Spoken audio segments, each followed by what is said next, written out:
Guys, hello everyone, hello my followers. Ngayon po ay gagawa ako ng isang tataniman ko po siya ng halaman na nabubuhay sa kapwa niya halaman. Ito po ay parasite kasi nabubuhay lang ito sa kahoy. Kaya ito, itatanim ko siya dyan. Ang planting materials ko po nito ay ang yung nabubulok na dahon sa mga puno.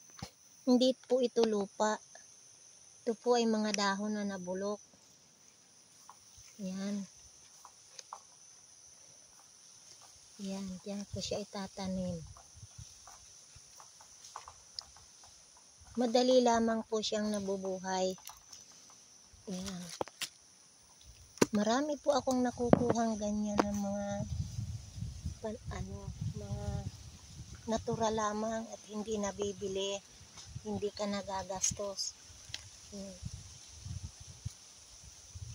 Ito po ay ang tree fern na pinutol ko doon sa puno niya. Sobrang ganda po yan. Ito pwede pa itong pagdikitan ng orchids. Ibibitin siya na merong wire. Tapos didikit dito. Ganyan.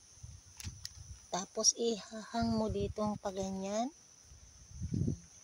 Ang ganda po, diba? Ayan.